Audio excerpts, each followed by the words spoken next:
Vous aimez tailler des bâtons dans la nature, tailler des bâtons en ville, tailler des bâtons devant la télé, tailler des bâtons en marchant, tailler des bâtons en courant, tailler des bâtons debout ou vous faire tailler des bâtons à genoux. Bref, vous aimez tailler des bâtons partout. J'ai le couteau qu'il vous faut. Bonjour à tous, vous êtes sur la chaîne Le Goût des Lames.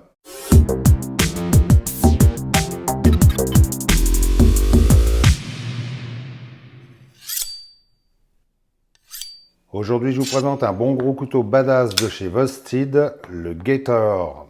Allez, comme d'habitude, je commence par ses spécifications. Il fait une longueur fermée de 13 cm 7, longueur ouvert 23 cm 2, longueur de lame 9 cm 5, longueur de tranchant 9 cm 5, largeur de lame 3 cm 5, épaisseur de lame 3 mm 5, longueur de manche 13 cm 5, épaisseur de manche 14 mm 5, désolé je le fais pas exprès. La lame est en acier 14C28N à 60 HRC de forme bizarroïde, avec tranchant Wharncliffe et mouture plate aux 3/4 et finition Stonewashed. Les plaquettes de manche sont en brown micarta. L'ouverture se fait par flipper, front flipper, thumb stud et le verrouillage. Oh là, ça fait du monde là. Ils sont tous venus, ils voulaient Je recommence. L'ouverture se fait par flipper, front flipper, thumb stud et le verrouillage par liner lock. Non mais quel bordel. Les roulements sont à billes céramiques.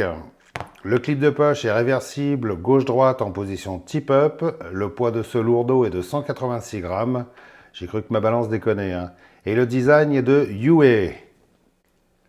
Alors, petit tour rapide du propriétaire. Wostید est une toute nouvelle marque chinoise qui arrive sur le marché avec des couteaux de qualité et dans l'ensemble assez originaux. Et avec des petits détails sympas. Déjà au premier contact, le couteau arrive dans une belle boîte métallique avec sa petite trousse d'écolier et son petit patch velcro, comme ça vous pourrez mettre votre nom dessus. Dans la boîte, on trouve aussi un autre patch avec la partie arrière à faire coudre sur votre blouse par votre maman, une carte de garantie et une carte qui récapitule les spécifications du couteau et un petit autocollant à mettre sur votre cartable. Une petite chiffonnette pour vous astiquer la lame et une paire de vrais thumb studs à mettre en place si on désire remplacer les faux thumb studs qui sont ici, qui sont pas si faux que ça, puisque de toute façon, ils fonctionnent très bien dans l'état. Franchement, niveau packaging, c'est difficile de faire mieux. Manifestement, Wostید a très envie de se faire bien voir. On verra dans le temps s'il y a toujours autant de choses dans les boîtes. Quoi qu'il en soit, tout est de bonne qualité. La boîte, la trousse, les patchs, rien à dire, c'est du sérieux. Alors, si ce Gator vous paraît étrange au premier abord, ne vous inquiétez pas, il l'est aussi au deuxième abord. C'est un bon gros couteau, super solide, avec un grand manche et une grosse lame, ou le contraire si vous préférez. C'est fabriqué très sérieusement, les finitions sont très bonnes, tout est parfaitement assemblé, bien ajusté, il n'y a aucun jeu nulle part, la lame est bien centrée. Faudrait que je me fasse un enregistrement que je pourrais balancer à chaque présentation de couteau chinois, ça me ferait économiser de la salive. Les plaquettes de chocolat, les plaquettes de manche sont en chocolat. Oups, désolé. Les plaquettes de manche en micarta ont un style plaquette de chocolat très sympa, avec un grip carrément phénoménal. Elles sont vraiment très rugueuses. Et on retrouve ce genre de plaquettes sur pas mal de leurs modèles, comme ce Green par exemple. Un super petit pliant typé Bushcraft avec un système Axis Lock et une émouture scandinave, ce qui est assez rare dans le genre, et que vous verrez prochainement sur la chaîne. Et franchement, ces plaquettes en micarta, ça a été une vraie découverte pour moi parce que j'ai rarement vu un grip aussi excellent sur des pliants. C'est à tester d'urgence si vous avez les mains sèches comme moi ou si vous avez des mains moites et les pieds poites. N'ayez pas honte, c'est très courant. Bon, par contre, ne cherchez pas trop la finesse des détails, ce couteau ne fait pas dans la dentelle. Niveau fabrication, ça rappelle un peu les Wi-Start en version plus. C'est du balèze, du costaud, du viril et c'est pas fait pour traîner dans vos poches toute la journée en ville. Regardez l'épaisseur des liners, c'est carrément du sérieux. Et heureusement, ils sont ajourés pour gagner du poids, sinon ce couteau ferait au moins 220 grammes facile. C'est un couteau de type construction ouverte, très classique dans le genre. À l'arrière du manche, on a un trou pour passer une dragonne. Le clip est assez large, mais pas super long et pas trop en relief non plus, ce qui fait qu'on ne le sent pas du tout dans la main. Il est bien encastré dans la plaquette et fixé par des vis plates. Il offre un port assez profond, ce qui permettra de le porter discrètement. Bon, tout est relatif, Discrètement, avec un couteau de cette taille et surtout de ce poids, vous serez vite repéré avec le pantalon qui descend sur les fesses, voire aux genoux. Alors pour ceux qui ne me connaîtraient pas, je rigole. Ce clip est réversible et comme Vostid vous en donne plus et qu'apparemment ils ont bien écouté les remarques et les critiques qui sont souvent faites sur les autres marques, ils fournissent la petite plaque en acier qui permet de boucher le trou de la plaquette opposée. Et ça c'est très bien vu. Et regardez comme ça donne un petit côté un peu techno à ce couteau. Et en plus, l'ajustage est parfait. Sinon, le petit détail esthétique, comme on peut voir, il y a une rondelle en cuivre autour de la vis de pivot. C'est le petit côté chic, quoi, voilà. Ah, je vous avais dit de vous abonner à la chaîne Le Goût de l'Âme, la chaîne honnête et sincère, mais je vois qu'il y en a qui n'ont pas obéi. Donc cette fois, obéissez, sinon je vous mets la fessée et les fesses à l'air.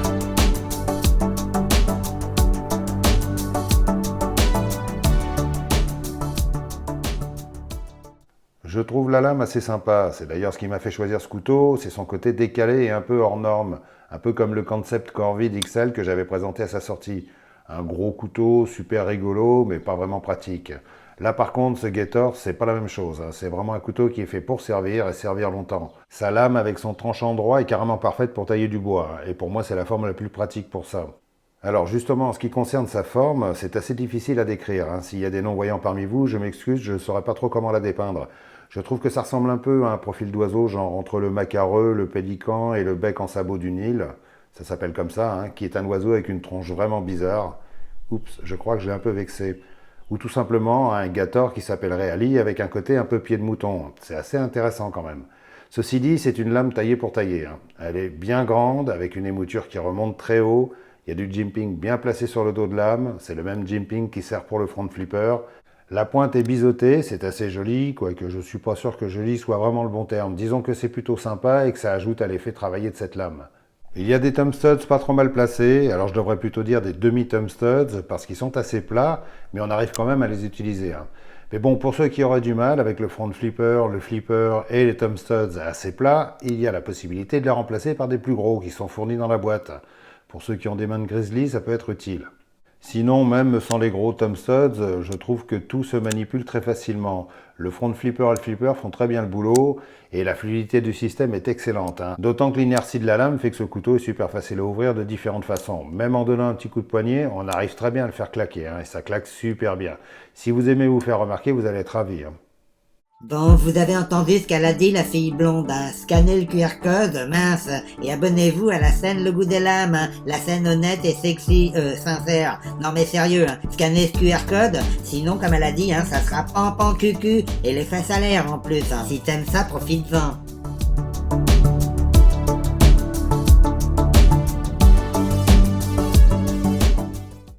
Alors, le gros point fort de ce Gator, vous avez vu, je fais des rimes. Comme Laurent Voulzy. Oh là là, il va pas nous lâcher avec Woolsey celui-là. Bah si, quand il aura un autre délire. Ah ouais, et c'est pour quand? Quand il y aura un autre chanteur mort. Donc le gros point fort de ce couteau, c'est sa prise en main qui est carrément très bonne. Si on veut garder les doigts à l'abri, on reste dans l'encoche qui est assez profonde. Mais si on ose avoir envie de s'approcher du tranchant, alors là c'est carrément bien. C'est même ma position préférée.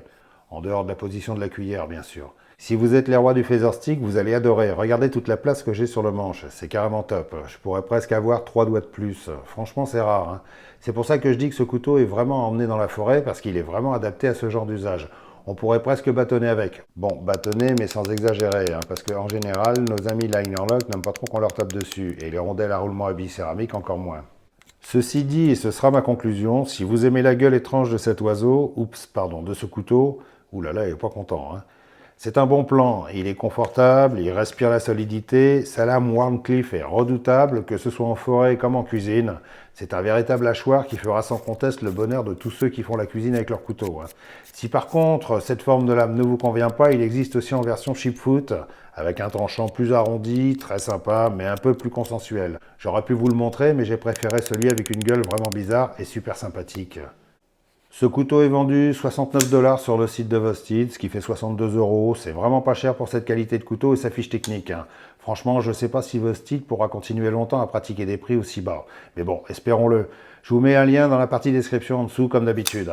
Voilà, je vous remercie d'avoir regardé cette vidéo. Si elle vous a intéressé, vous connaissez la manœuvre, mettez le pouce, abonnez-vous, cliquez sur la cloche et lâchez un commentaire pour donner votre avis sur ce joli petit couteau de poche si délicat. J'ai d'autres choses sympas à vous montrer, donc on ne s'éloigne pas, on reste mobilisé, on se concentre, on est fluide et on reste bien affûté. Salut! Venez, là on se concentre.